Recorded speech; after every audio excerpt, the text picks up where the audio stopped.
ಹಾಸನ ಜಿಲ್ಲೆಯ ಗುಡ್ಡದ ತೆರಣ್ಯ ಗ್ರಾಮದಲ್ಲಿ ಸರ್ಕಾರಿ ಗೋಮಾಳ ಭೂಮಿಯನ್ನು ಅಕ್ರಮವಾಗಿ ಮಂಜೂರು ಮಾಡಲಾಗಿದೆ ಎಂಬ ಗಂಭೀರ ಆರೋಪ ಕೇಳಿಬಂದಿದ್ದು, ಪ್ರಕರಣವನ್ನು ಉನ್ನತ ಮಟ್ಟದ ತನಿಖಾ ಸಂಸ್ಥೆಯಿಂದ ಸಮಗ್ರವಾಗಿ ತನಿಖೆ ನಡೆಸಬೇಕು ಎಂದು ಕೆಆರ್ಎಸ್ ಪಕ್ಷದ ಪ್ರಧಾನ ಕಾರ್ಯದರ್ಶಿ ಮಧು ಆಗ್ರಹಿಸಿದ್ದಾರೆ.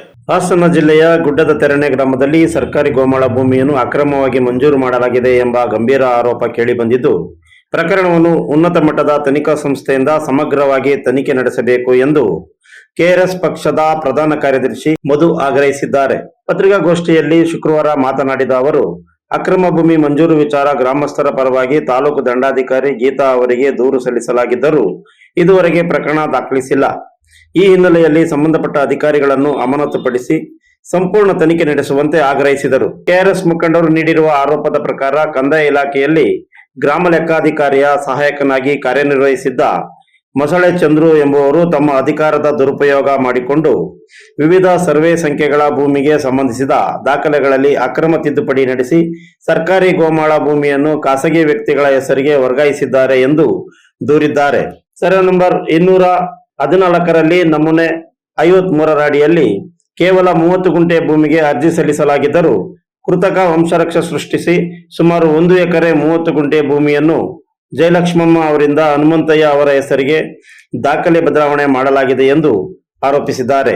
ಇದೇ ಸರ್ವೆ ಸಂಖ್ಯೆಯಲ್ಲಿ ಇದೇ ಕುಟುಂಬಕ್ಕೆ ಈ ಹಿಂದೆ ಜಯಮ್ಮ ಹಾಗೂ ಜವರಯ್ಯ ಅವರ ಹೆಸರಿಗೆ 2 ಎಕರೆ 12 ಗುಂಟೆ ಭೂಮಿ ಮಂಜೂರಾಗಿದ್ದರೂ ಹೆಚ್ಚುವರಿ ಭೂಮಿಯನ್ನು ಅಕ್ರಮವಾಗಿ ಪಡೆದುಕೊಂಡಿರುವ ಶಂಕೆ ವ್ಯಕ್ತಪಡಿಸಿದರು.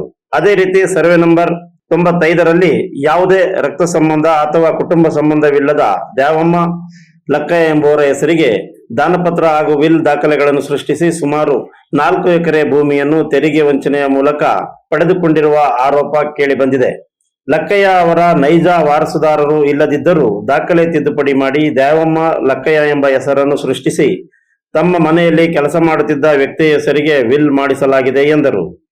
ಈ ಎಲ್ಲ ಅಕ್ರಮಗಳ ಮೂಲಕ ಒಂದೇ ಕುಟುಂಬಕ್ಕೆ ಸುಮಾರು 10.5 ಎಕರೆ ಸರ್ಕಾರಿ ಗೋಮಾಳ ಭೂಮಿ ಅಕ್ರಮವಾಗಿ ಮಂಜೂರಾಗಿರುವ ಶಂಕೆ ವ್ಯಕ್ತವಾಗಿದೆ. ಪ್ರಕರಣದ ಕುರಿತು ಸಂಬಂಧಪಟ್ಟ ಅಧಿಕಾರಿಗಳ ವಿರುದ್ಧ ಕ್ರಮ ಕೈಗೊಂಡು ದಾಖಲೆಗಳ ಸತ್ಯಾಸತ್ಯತೆ ಪರಿಶೀಲಿಸಿ ತಪ್ಪಿತಸ್ಥರ ವಿರುದ್ಧ ಕಾನೂನು ಕ್ರಮ ಜರುಗಿಸಬೇಕು ಎಂದು ಕೆಆರ್ಎಸ್ ಪಕ್ಷ ಹಾಗೂ ಗುಡ್ಡದ ತೆರಣ್ಯ ಗ್ರಾಮದ ಗ್ರಾಮಸ್ಥರು ಸರ್ಕಾರವನ್ನು ಒತ್ತಾಯಿಸಿದ್ದಾರೆ. ಅದರಲ್ಲಿ ಅವರ ಚಂದ್ರು ಅವರ ವೈಫ್ ಹೆಸರಿಗೆ 2 ಎಕರೆ 12 ಗುಂಟೆ ಜಮೀನು ಇರುತ್ತೆ. ಮುಂಜೂರು ಎಕರೆ ಜಮೀನು ತಾಯಿಯಿಂದ ಅವ್ರಿಗೆ ಬಂದಿರುತ್ತೆ, ದರ್ಖಾಸ್ ಜಮೀನೇ. ಮತ್ತೆ ಚಂದ್ರು ಅವರು ಅದೇ ಜಮೀನ ಈಗ 1 ಎಕರೆ 30 ಗುಂಟೆ ಮತ್ತೆ ಅವರು 2022ರಲ್ಲಿ ಮಂಜೂರಿ ಮಾಡಿಸ್ಕೊತಾರೆ. 2022ರಲ್ಲಿ ಅವರಿಗೆ ಮಂಜೂರಿ ಆಗುತ್ತೆ. ಅದು ಏನ್ ಪಾಯಿಂಟ್ ಮಂಜೂರಿ ಆಗುತ್ತೆ ಅಂದ್ರೆ, ನಮ್ಮ ಶಾಂತಿಗ್ರಾಮದ VA ಸೈನ್ ಇಲ್ದಲ್ಲೇ ಮುಂದಕ್ಕೆ ಬಂದು ಬೇರೆ VA ಸೈನ್ ಮೂವ್ ಮಾಡಿಸ್ಕೊಂಡು ಮಂಜೂರಿ ಮಾಡ್ಕೊತಾರೆ. ನಮಗೆ ಇಲ್ಲಿ ಅನುಮಾನ ಇದೆ, ಅವ್ರು ಕರೆಕ್ಟ್ ಆಗಿ ನ್ಯಾಯ ಮಾಡಿಸಿ ಅಂದ್ರೆ ನಮ್ಮ VA ಹತ್ರನೇ ಸೈನ್ ಮಾಡ್ಕೋಬೇಕಾಯ್ತು, ಮಸ್ಲೆ ವೃತ್ತದ VA ಹತ್ರನೇ ಸೈನ್ ಮಾಡ್ಕೋಬೇಕು. ಇವರು ಮಸ್ಲೆಯ ಗ್ರಾಮ ಸಹಾಯಕನಾಗಿದ್ದರು. ಮೊದಲು ಇವರು ಬೇಜನ್ ಹಗರಣ ಮಾಡಿದ್ದಾರೆ. ಮತ್ತೆ JDS ನ ತಾಲೂಕ್ ಪಂಚಾಯತಿ ಮೆಂಬರು, ಮಾಜಿ ಮೆಂಬರ್ ಇವರು. ಮತ್ತೆ ಇದ್ರ ಬಗ್ಗೆ ಧ್ವನಿ ಎತ್ತಿರೋದಕ್ಕೆ ನನ್ನನ್ನ ಕೊಲೆ ಬೆದರಿಕೆ ಹಾಕಿ ನನ್ನನ್ನ ಮರ್ಡರ್ ಮಾಡ್ತಲ್ಲ ಅವ್ರೆ. ಸತ್ರು ನಾನು ಚಿಂತೆ ಮಾಡಕ್ಕಲ್ಲ. ಆದ್ರೆ ಇವ್ರು ಏನಪ್ಪಾ ಅಂದ್ರೆ 4 ಜನ ಗೊತ್ತಾಗ್ಬೇಕು, ಇವ್ರು ಮಾಡಿರೋ ಅವ್ಯವಹಾರಗಳು ಗೊತ್ತಾಗ್ಬೇಕು.